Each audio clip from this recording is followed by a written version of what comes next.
bawat hakbang, ako'y naguguluhan. Tulad ng hangin, ako'y nawawala. Pait ng buhay, akong tinatamaan. Lord, saan ako patutungo? Anong gagawin ko? Lord, sa bawat araw, ang kaluluwa ko'y naghahanap ng sagot. Sa hirap ng buhay, ikaw lang ang pag-asa. Ipinagkatiwala ko sa'yo ang aking lahat. Sa gitna ng bagyo, ako'y maghihintay sa iyong mga kamay.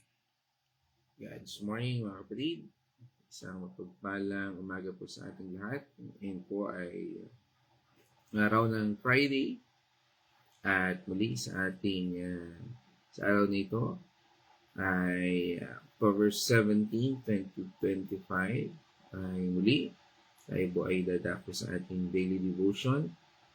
At ating pong tutunguhan ang Proverbs 18 verse 10. At ito po ay ating pamagatan unshaken, no? Secure in the shadow of His tower.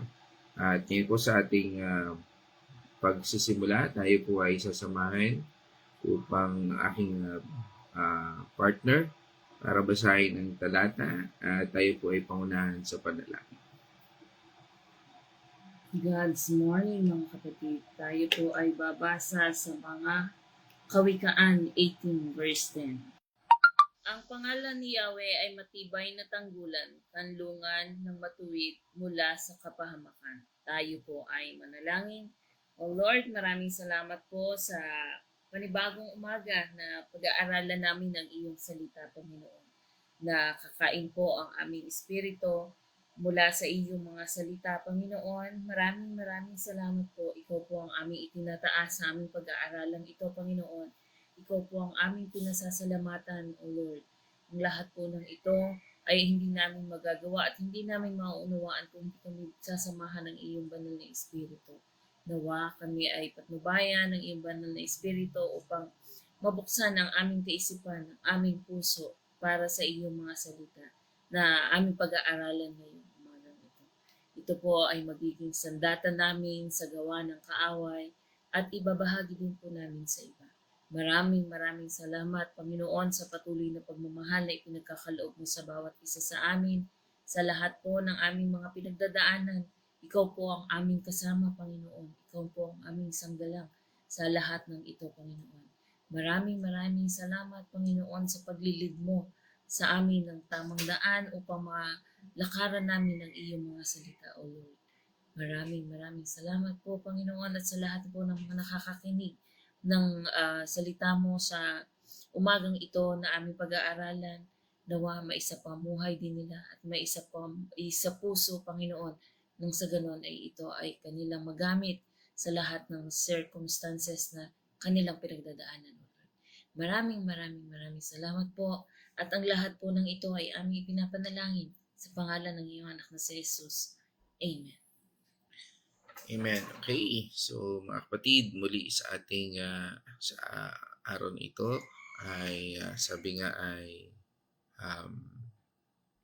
ang ating binasang talata ay napapanahon. At ang talatang ito po ay isang masasabi nating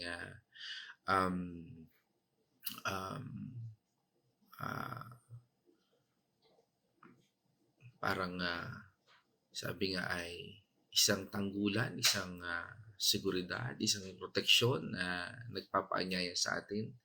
Sabi nga ay sa title pa lang unshaken, no? At ngayon ay napapanahon yung ating title ngayon at ang ating paksa ngayon dahil sa mga nangyayaring sakuna, sunod-sunod na paglindol, no ho? Sunod-sunod na bagyo, no ho? At kasamaan ng ating mga leader, no ho? Sa ating bansa na nagpapaalala sa atin na ang talatang ito ay meron pa rin ho tayong matatakbuhan. Parang kung tila ba ang ating isipan, puso ay punong-puno na ng pagdududa, no, sa mga nangyayari, no? At nandiyan ang ating Panginoon Diyos na siyang ating malalapitan. Isang strong tower na masasabi nating ano pa man ang mangyari, meron tayong Diyos na natin sa gitna, sandigan. At sa anumang hamon ng buhay nating ito, no? Mga pagsubok, no? Ay madalas po tayong naghahanap ng masasabi nga po natin ay kaligtasan, no? Sa iba't ibang iba-iba man ang ating mga pinagdadaanan o saan man tayo naroon, no? Sa ating maaring sa ating mga pag-iisip, ano ba yung kaligtasan? Ano ba ang ating dapat gawin? No? At malimit ang isip natin na maaring sa ating paghahanap ng kaligtasan ito ay maaring tayo ay manahan sa ating sariling kakayahan o maaring dito sa ating paghanap nito, maaring sa ating mga kinabibilangan, relasyon, no? O maaring sa mga material na bagay, no? At maaring diyan tayo umaasa ng kaligtasan, ano pa mang bagay sa ating buhay. Ngunit dito sa ating talatang binasa, no po, ito ay patuloy na nagtuturo sa atin, no, ng isang mas matibay, mas malalim na katotohanan, no, na nagpapayag po sa atin na ang tunay na kanlungan ay matatagpuan lamang sa ating Panginoon Diyos. Sabi nga po ay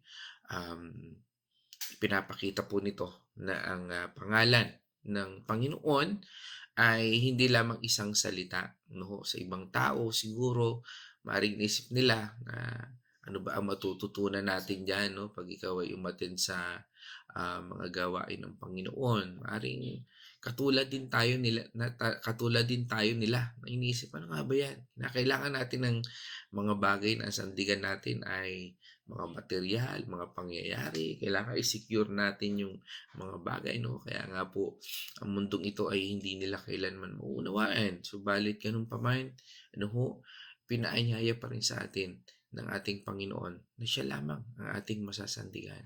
Kaya nga po, wag po tayo magpadala. Maging matatag po tayo, no, sa pagbabahagi ng salita ng Panginoon.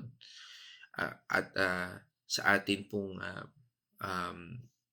patuloy na pagbabahagi, tayo nga po ay huwag tayong patinag, no.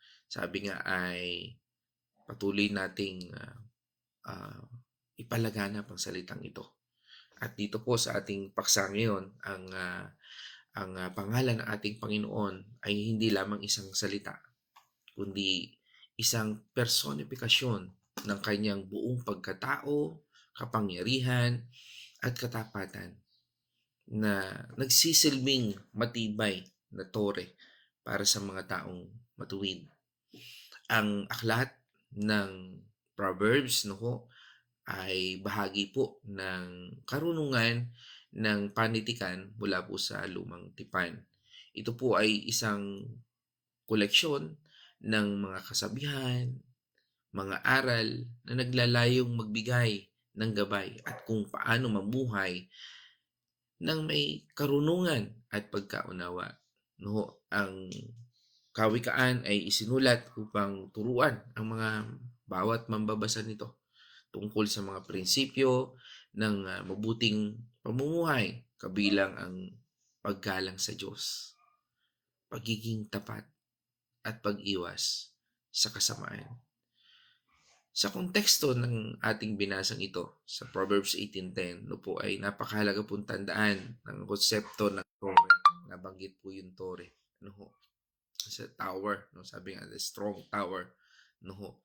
Ito po ay karaniwang ginagamit no, sa Biblia bilang simbolo ng lakas at proteksyon. Kasi nga nung panahon na yon, dahil sa sakupan ng kaharian, ano, pag ikaw ay may tore, no, matatag, hindi ka kaagad maaakyat, hindi ka mapapasok, at hindi ka kaagad,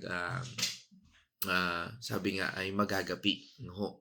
Noong sinuunang panahon, ang mga tore ay itinayo upang magsilbing pananggalang, no, laban sa mga kaaway.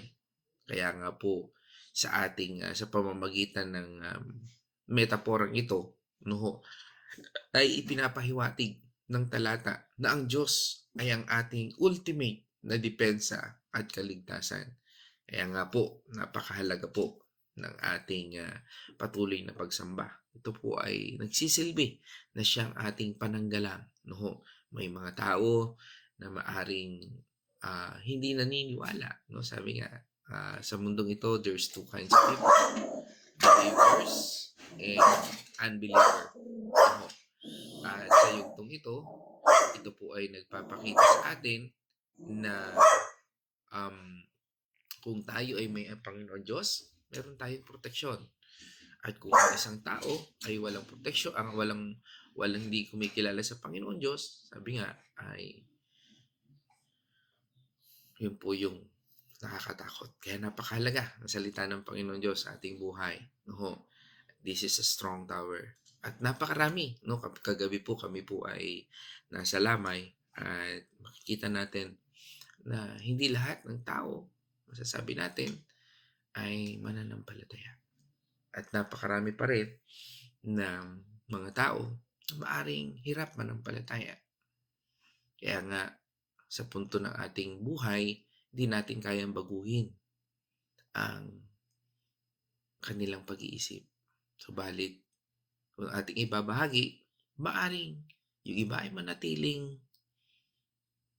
hindi nananampalataya at yung iba naman ay magkaroon ng pananampalataya na siyang magsisilbing ultimate na depensa at kaligtasan sa pag-atake ng kaaway. Alam naman natin ang mundong ito at tayo bilang mga tao ay likas na makasalanan. At noon tayo ay siguradong ang punta natin ay impyerno. Pero dahil sa ating Panginoon Diyos, siya nagmahal sa atin, binigyan niya po tayo ng kasiguraduhan. Binigyan po niya tayo ng kaligtasan. Kaya nga po mga kapatid, ito po ay isang paanyaya na magtiwala sa ating Panginoon Diyos at sumandal sa kanyang kapangyarihan sa panahon ng pangangailangan. Ang pagtukoy dito po sa ating talata sa matuwid ay nagpapahiwatig na ang proteksyon ng Diyos ay hindi lamang para sa lahat. Ito ay para sa mga taong nagsisikap na mamuhay ng ayon sa kanyang kalooban. Kaya nga, dito tinutukoy din sa atin na tayong mga mananampalataya na ay pilitin natin na sumunod sa kalooban ng Diyos. Kung kanina pinag-usapan natin ang mga taong walang pananampalataya, dito rin itinuturo sa atin ng Panginoon Diyos na tayong mga mananampalataya na ay magsikap na sumunod sa kalooban ng Diyos. Sa bagong tipan, ipinaliwanag na ang pagiging matuwid ay hindi nakakamit sa pamamagitan ng ating sariling gawa, kundi sa pamamagitan ng pananampalataya natin sa ating Panginoong Jesucristo. Kaya ang talatang ito ay isang paanyaya sa lahat na lumapit sa Diyos sa pamamagitan ng ating Panginoong Jesucristo at maranasan ang kanyang walang hanggang proteksyon at seguridad. Sabi nga po dito sa ating binasang talata, no? Sabi po doon sa Amplified Version, doon sa unang bahagi, sabi niya doon, the name of the Lord is a strong tower. Pag pinag-usapan po natin in the Bible, no po, the name of God isn't just what we call Him. No? Hindi lang yung basta pagtawag natin to. Kinakatawan po nito ang kanyang buong pagkatao, ang kanyang kapangyarihan, ang kanyang reputasyon, at lahat ng kanyang pagkatao. Kaya kapag sinabi natin ang pangalan ng isang matibay na tore, nangangahulugan ito na ang Diyos mismo ang ating proteksyon. A tower is a place of safety during the battle. Kaya kapag sinabi natin, Lord, ikaw ang aking tanggulan. Ikaw ang aking proteksyon. Lord, ikaw ang aking kalakasan. Lord, ikaw ang aking kagalingan. Isipin po natin yung isang kastilyo. Ang tore ay kung saan tayo tumatakbo kapag ang mga bagay ay mapanganib. Katulad din po nito, ang Diyos ang ating malalapitan. Pero marami pa rin pong tao na nagsasabi nga rin po na minsan ayaw nilang dumalo sa church o kaya ayaw nilang umattend ng Bible study.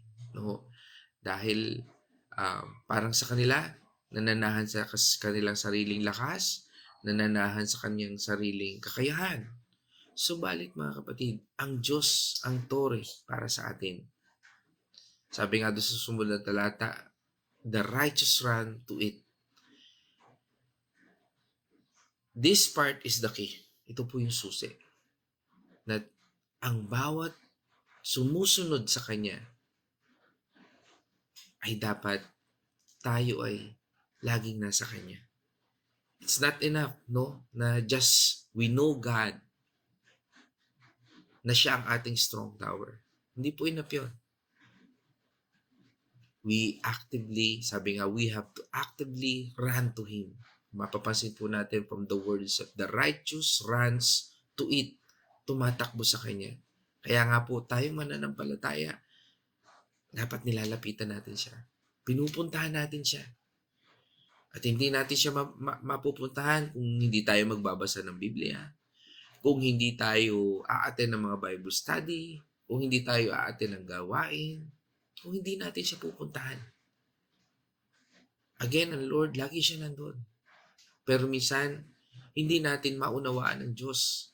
Kasi nga, hindi tayo nagbabasa ng Biblia. Hindi natin maunawaan ang Panginoon Diyos. Kasi hindi natin siya isinasabuhay. Sabi nga, ang isang bagay sa buhay ng isang tao ay maaring hindi dala ng depression, kundi kakulangan ng spiritual na pangangailangan ng isang tao. The righteous na ay tumutukoy po sa mga taong naging matuwid sa harapan ng Diyos sa pamamagitan ng pananampalataya sa ating Panginoon Jesucristo. Kaya nga po ang righteous na ito ay ang sino man na nananampalataya at tinanggap ang ating Panginoon bilang Panginoon at tagapagligtas. Sabi nga po, it's about relationship.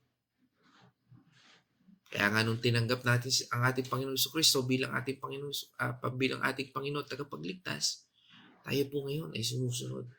Tayo po ngayon ay nananahan. Tayo po ngayon ay nauuhaw sa kanyang presensya. It's about a relationship. Running to Him means turning to Him in prayer, sa ating pananalangin, sa ating pong pagbabasa ng Biblia, and seeking His guidance in all situation. Yung hinahanap natin ang katwiran ng Diyos sa anumang pangyayari sa ating buhay. Yung inilalagay natin ng Diyos sa ating unahan. Kung tayo man ay hahakbang, kung tayo man ay pupunta kung saan, anuman ang desisyon natin sa ating pananalita, siya po ang nangunguna. It's a conscious decision to depend on Him.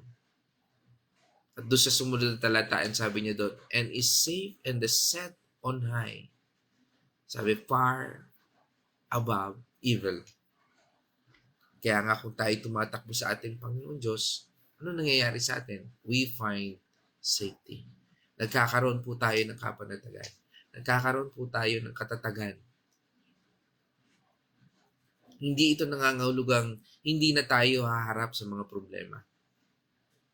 Pero nangangahulugang ito na sa gitna ng anumang storm ng ating buhay, we have a peace that surpasses understanding. Kaya nga sabi sa atin ng Philippians 4 verse 7,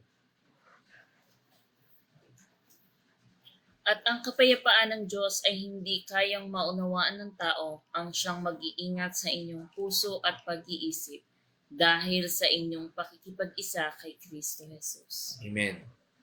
Maaaring yan kung minsan di natin maintindihan. Pero sabi nga, set on high.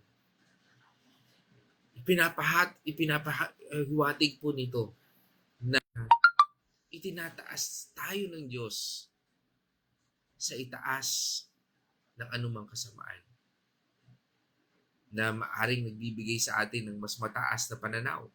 Isang lugar ng tagumpay. Kahit na ang digmaan ay nanggagalit pa rin sa ating mga paligid. Kahit na ang mundong ito ay patuloy sa kasakiman, patuloy sa kasamaan, kahit ang mga tao, minsan hindi ka pinakikinggan, hindi ka pinaniniwalaan.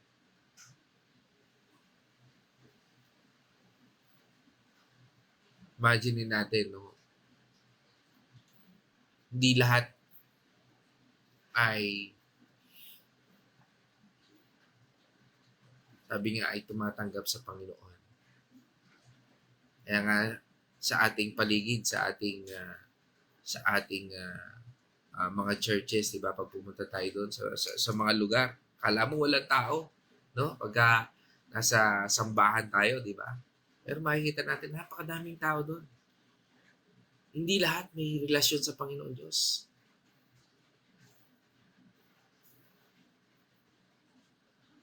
At kailangan natin ibahagi ang salitang ito.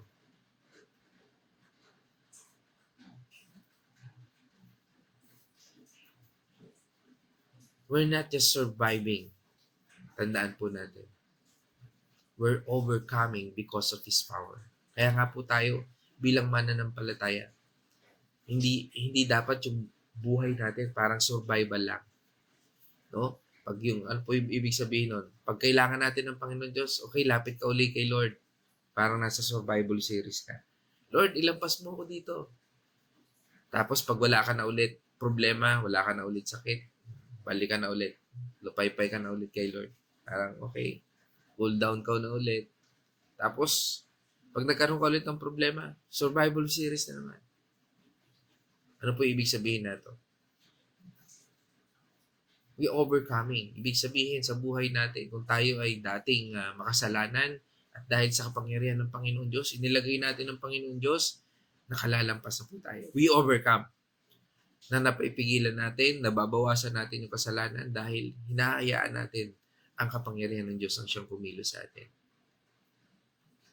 Sabi nga, yung struggle natin sa ating, minsan sabihin natin ay katamaran, no? Sa pag-aaral ng salita ng Panginoon Diyos, pag-attend sa mga gawain, pagbabahagi ng salita ng Panginoon Diyos sa mga tao na nasa ating paligid, na-overcome natin. Patuloy pa rin natin na kahit may naririnig tayong hindi maganda sa ating kamag-anak, sa ating kapwa, patuloy pa rin natin ibinabahagi ang salita ng Panginoon Diyos. At patuloy pa rin tayong nananahan na ito ang strong tower, ang pangalan ng Diyos. Kaya nga mga kapatid, sa ating paksa ngayon, lagi natin tandaan na una, God is our refuge always. Alalahanin po natin ang Diyos ay hindi lamang isang huling paraan,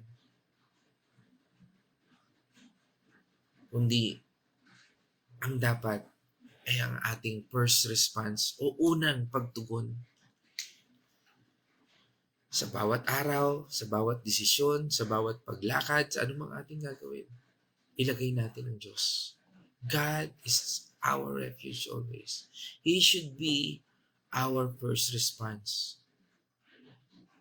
Huwag po tayong manahan sa sarili nating kaalaman. Sabi nga diba sa atin ng Proverbs 3:5 verse 6. Kay Yahweh ka magtiwala buong to at lubusan at huwag kang manahan sa sariling karunungan. Amen. Huwag tayong manahan. Laging tandaan na ang Diyos ay hindi lang emergency hotline na tatawagin natin pag may problema. Dapat siya po ang maging default setting natin. Ang unang tinatawagan natin. Ang unang kinukonsulta natin. Ang unang, sabi nga ay, pinagkakatiwalaan natin sa lahat ng bagay. Sa ganitong paraan, makikita natin ang kanyang kapangyarihan at pagpapala sa ating buhay. In every situation, malaki man yan o maliit, make it a habit to turn to Him. Ibaling natin sa ating Panginoon Diyos. At ikalawa, actively seek Him. Sa Kanya po tayo tumakbo. Running to Him is not a passive thing.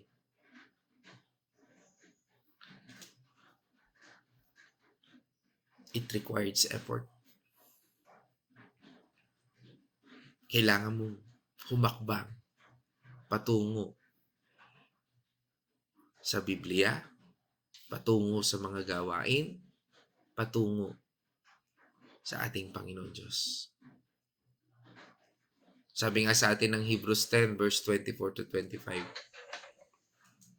Sikapin din nating gisingin ang damdamin ng bawat isa sa pagmamahal sa kapwa at sa paggawa ng mabuti. Huwag nating kaliligtaan ang pagdalo sa ating mga pagtitipon gaya ng ginagawa ng ilan. Sa halip, palakasin natin ang loob ng isa't isa, lalo na ngayong nakikita nating malapit na ang araw ng Panginoon. Amen. Kaya malapit na po. Nakikita na natin ito. Hindi sapat na sabihing naniniwala lang tayo sa Diyos. Kailangan aktibo tayong maglaan ng oras para sa pananalangin, pagbabasa ng Biblia, at pakikipag-fellowship sa ibang mananampalataya. Ang running to Him, o yung pagtakbo natin sa Panginoon, paglapit natin sa Panginoon, ay hindi passive. It requires effort para lumago ang ating relasyon sa Kanya, sa ating Panginoon Diyos. Make time for your prayer. Make time for your Bible reading. And make your time para sa fellowship with other believers.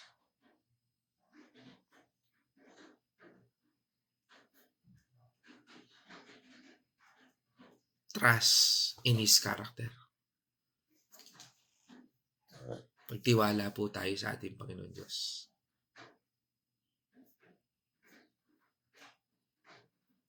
Hindi po yan pasikatan. Hindi po yan pagalingan. Para sa ating sarili.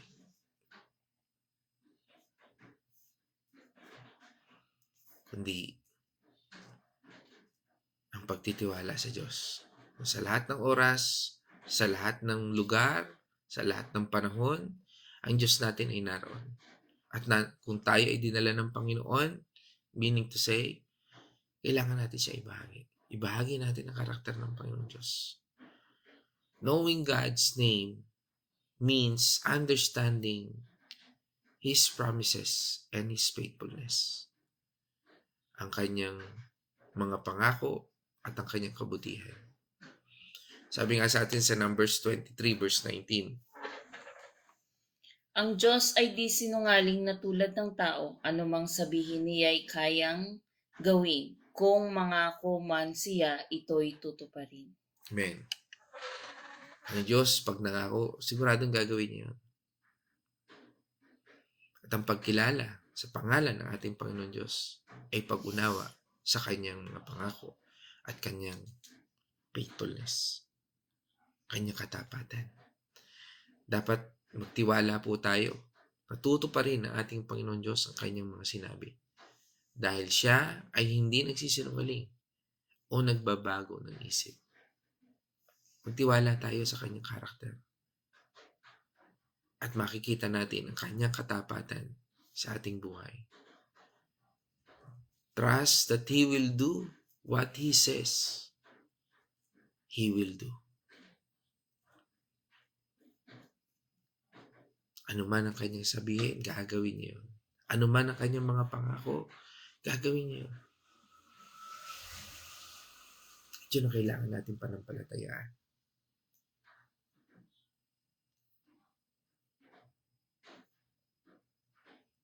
Dapat nating kaawaan ang mga taong minsan ay napapakinggan natin na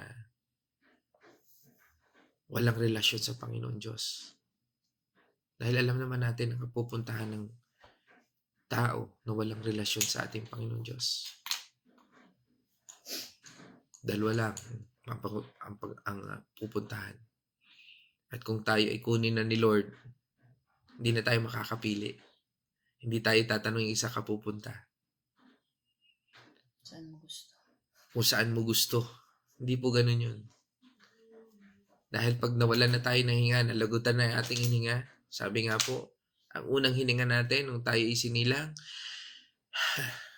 yun po yun, the first breath, at dyan din po tayo magtatapos. Ang huling hininga. First and last. And there's a last.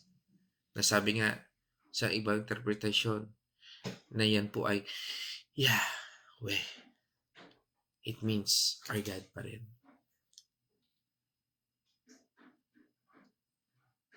Ang Diyos. Subalit sabi nga ng ating Biblia, ang sino mang magpahayag sa pangalan ng ating Panginoon Diyos, maniwala na siya ay Panginoon at tagapagligtas, yun lamang ang maliligtas. Yun lang ang magkakaroon ng buhay na walang hanggan. Kaya patuloy tayong pinaalalahanan ng Biblia to live righteously. Strive to live a life that pleasing to God. Pilitin po natin ang buhay natin ay mamuhay tayo kung ano ang sinasabi ng Panginoon. Sabi nga sa atin sa 1 John 2 verse 6. Sino mang nagsasabing nananatili siya sa Diyos ay dapat mamuhay tulad ng pamumuhay ni Kristo Jesus. Yun po ang ating basihan. Hindi po ang ating pastor, hindi ating simbahan. Sino man ang namumuhay, o sino man ang sinasabi niyang kilala niya ang Panginoon Diyos, ay dapat mamuhay sa pamantayan ni Kristo.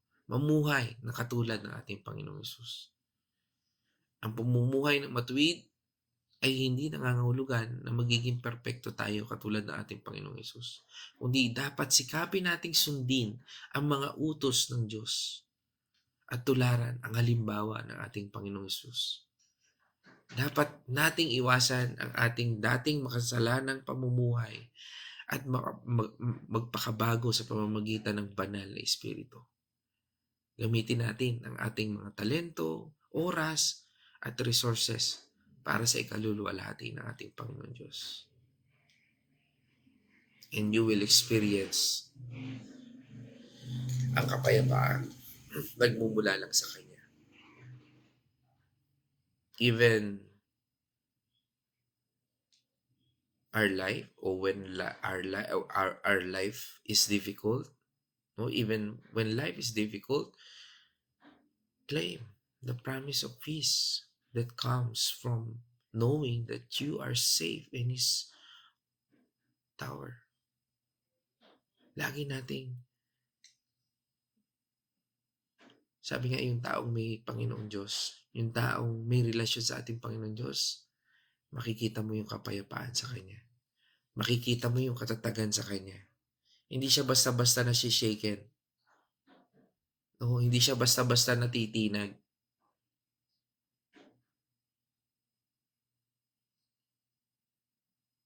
At yun, ang sign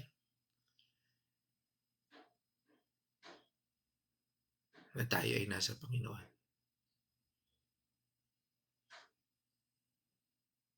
Sabi nga sa atin ng Psalms 91, verse 1 and 2. Siyang naghahangad sa pagkupkop ng kataas-taasan at nananatili sa pagkalinga ng makapangyarihan, ay nagsasabi, kay Yahweh muugkat kanlungan, ikaw ang aking Diyos, ang Diyos na tangi kong pinagkakatiwalaan. Okay, sabi nga po, kahit mahirap ang buhay, pwede tayo magkaroon ng kapayapaan dahil alam nating ligtas tayo sa strong tower ng Diyos o sa pangalan ng Diyos. Mag-pray tayo, magpasalamat, magtiwala sa Kanya at gawin siyang refuge natin. Alalahanin natin na dinaig ng ating Panginoong Hesus ang mundong ito at bibigyan niya tayo ng courage para harapin ang anumang pagsubok natin. Mga kapatid, sa ating pong pagtatapos, tandaan po natin ang Panginoon ay hindi lamang isang tore na malayo at hindi abot. Siya po ang unang takbuhan natin, ang matibay na kanlungan. Sa gitna ng bagyo, ang ating Panginoon Diyos ay nananatiling tapat, ang tagapag-ingat ng ating buhay. Habang pinipiling nating tumakbo sa ating Panginoon Diyos, alalahanin natin ang ating pagsisikap na lumapit sa Kanya, magtiwala sa Kanya. Tiwala po tayo sa Kanyang mga pangako at mamuhay ng matuwid. Ito po ay patunay na ang Kanyang biyaya ay patuloy na sapat sa ating mga puso. Kahit gaano kabigat ang hamon, huwag nating kalimutan na ang kapayapaan ng Diyos ay hindi nakadepende sa kalagayan natin, kundi sa katapatan ng karakter ng ating Panginoon Diyos. Sa Kanyang tore, tayo hindi lang ligtas. Tayo itinataas sa itaas ng kasamaan. Binibigyan ng pananaw na makalangit at pinapalakas para magpatuloy. Kaya manatiling nakakapit tayo sa ating Panginoon Diyos. Magpatuloy tayo sa panalangin, pagbabasa ng salita, at patuloy na pagdalo natin, pakikisama sa ating kapwa mananampalataya. Pagdalo sa mga gawain. Dahil sa huli, ang pinakamalakas na sandata natin ay ang pagkilala sa Kanyang pangalan. At ang pagtitiwala sa Kanyang plano, yan po ang ating magiging basihan. Sabi nga, huwag susuko. Ang ating Panginoon Diyos ay hindi kailanman nagkukulang. Run to Him and stay unshaken. Huwag po tayong payanig sa mundong ito o sa ating sitwasyon. Mga kapatid, dyan po ako magtatapos at ngayon naman po tayo po ay dadako sa Wednesday's Reflection. God's morning muli mga kapatid. Ito pong ating napag-aralan ay napakahalaga sapagkat ang ating pong Panginoon ang ating sandigan. Sa buhay po natin, nalaman po natin dito sa ating napag-aralan sa Kawikaan 18:10, ito po ay totoo. Ang Diyos ay isang malakas na tore na pwede nating takbuhan. Ang pangalan ng Panginoon ay hindi lamang basta pangalan, kundi ang kapangyarihan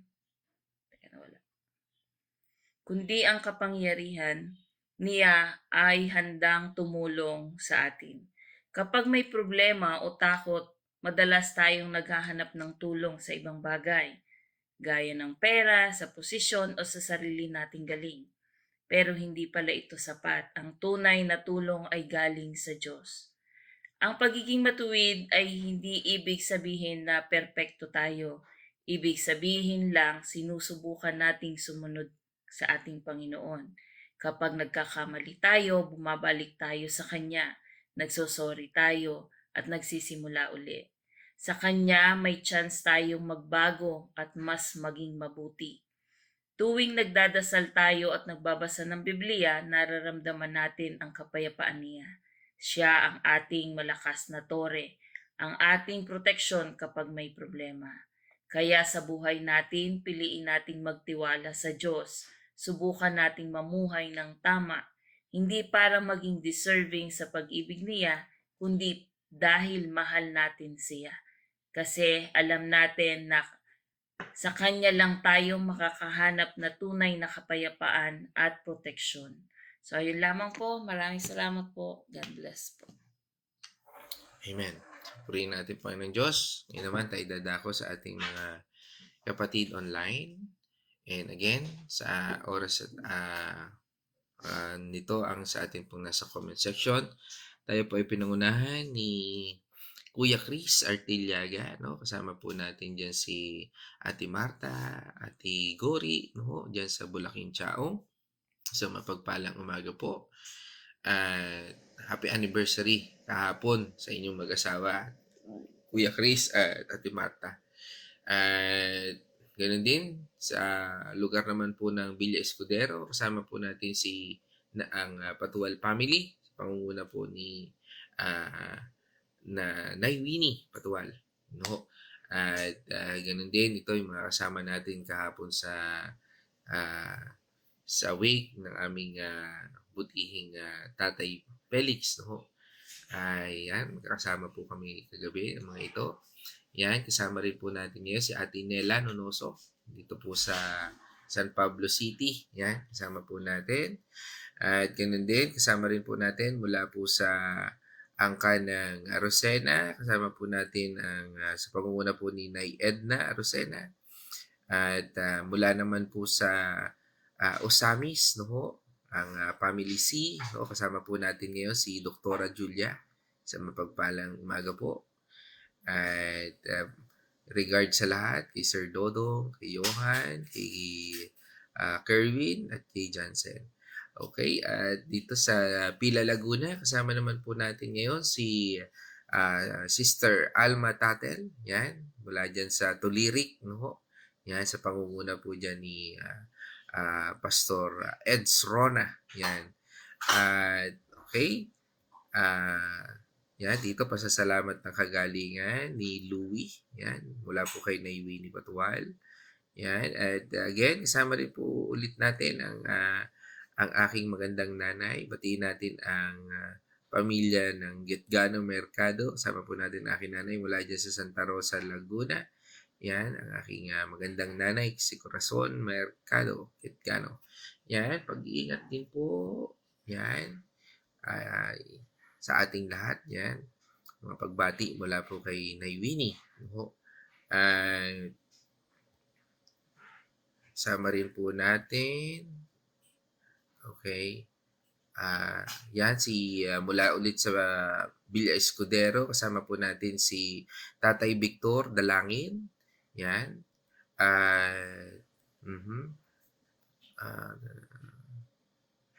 Okay po. Yan, salamat din po sa inyo at sa inyo rin pong pakikinig, no? Salamat din po. At mula naman po sa Cotabato City, kasama rin po natin ang aking magandang pinsan, si Ate Lilibet Chua. Yan. At mula naman po sa Capas Tarlac, kasama muli natin ang si Apong Tina Capadosa. Yan, ang may bahay ng aking partner, si Architect Arnel Capadosa. Okay. Yan, at that's all. Tayo po ngayon ay, sabi nga po ay, yan po ang ating mga partner online. At ngayon naman po tayo ay dadako sa ating pagtatapos. At sabi nga po ay, sa ating pagtatapos, lagi po natin tandaan na tayo po ay sa Panginoon lamang kumapit. Sa kanyang pangalan, tayo ay may siguradong tanggulan at sa pangalan ng ating Panginoong Jesucristo, meron po tayong masasandigan. Kaya nga mga kapatid, sa ating pagtatapos, tayo pusit po natin ito. sa ating pananalangin. Let's all pray. O manaming Diyos sa makapangyarihan, kami po ay nagpapasalamat na sa araw na ito ay muli tinuruan mo kami, Panginoon. We acknowledge, Lord, na ang iyong banal na Espiritu ang siyang patuloy na gumagabay, nagtuturo sa amin upang kami ay gisingin mo, patuloy na palakasin sa aming pananampalataya. Patuloy namin idinadalangin, Panginoon, na sa oras at araw na ito, Lord, ang iyong salita ang siyang patuloy namin maging sandigan at ang iyong pangalan ang siyang magsilbi namin, Panginoong kalasag sa lahat ng ito. So maraming salamat, Panginoon, dahil sa pananampalatayang ito ay nagbibigay sa amin, Panginoon, ng conviction upang patuloy naming ibahagi ang iyong kabutihan. Sa mundong ito, bigyan mo kami ng sapat na lakas, pag-iisip, Panginoon, at katatagan, Panginoon, upang maibahagi ang iyong salita at patuloy na malaman namin ang purpose namin sa mundong ito. Ikaw lamang, Panginoon, ang siyang nakakaalam ng lahat ng ito at patuloy namin ito pinagkakatiwala sa iyong pangalan. Again, O God, sa lahat ng ito, patuloy po kaming lumalapit sa iyong trono at habag, Panginoon, sa aming mga kapatid na mayroon pong mga karamdaman, nangihina, Panginoon, nanlulupaypay, O Lord, at patuloy, Panginoon, na umaasa sa iyong patnubay at iyong biyaya. Nilalapit po namin ito sa iyo, Panginoon, dahil alam po namin, Panginoon, ikaw ang pangalan na aming malalapitan. Katulad, Panginoon, aming pinag-aralan. Sa iyo lamang, Panginoon, namin may pagkakatiwala ang lahat ng ito. Ikaw ang Diyos noon, ngayon, at magpakailanman na siyang hindi sumisira sa iyong pangako. At katulad na aming pinag-aralan, inilalapit po namin ang aming sitwasyon, ang aming buhay upang manumbalik sa iyo. Higit sa lahat yung mga kapatid namin, kapamilya namin, mga kaibigan na wala pang relasyon sa iyo, Panginoon. Nandalangin po namin, Panginoon, ay patuloy namang ibabaw, Panginoon, ang iyong purpose sa aming buhay. Kung kami ay gagamitin mo sa mga taong ito, your will be done, Panginoon. At sa lahat ng ito, patuloy po namin pinasalamatan. Ganoon din, Panginoon, ang pagsasama ng may anibersaryo ngayon, si Kuya Chris at si Ate Marta. Patuloy niyo po silang bigyan ng katatagan at patuloy, Panginoon, na maging sentro ng kanilang marriage, Lord, for 48 years, Lord, nito, and still counting, Panginoon, na ikaw lamang ang maging sentro ng kanilang relasyon. Ganoon din sa bawat isa na maglalakbay ngayon. Patuloy na dalangin namin na sa iyong kapangyarihan, sa aming lahat, Panginoon, na narito, especially, Lord, sa pamilya mo, sa Purposeful Life Ministry, Lord, ang patuloy naming dalangin at sa bawat nakikinig, mga taong nakikinig ngayon, Panginoon, ng devotion na ito. Pag-ingatan mo po ang bawat isa, patnubayan at pagpalain ang lahat ng kanilang ginagawa. Again, O God, we thank you and we praise you in this our prayer. In the name of our Lord Jesus Christ. Mga kapatid, dyan po tayo magtatapos. Nais kong magtiwala. Ang buhay ko'y plano o puso.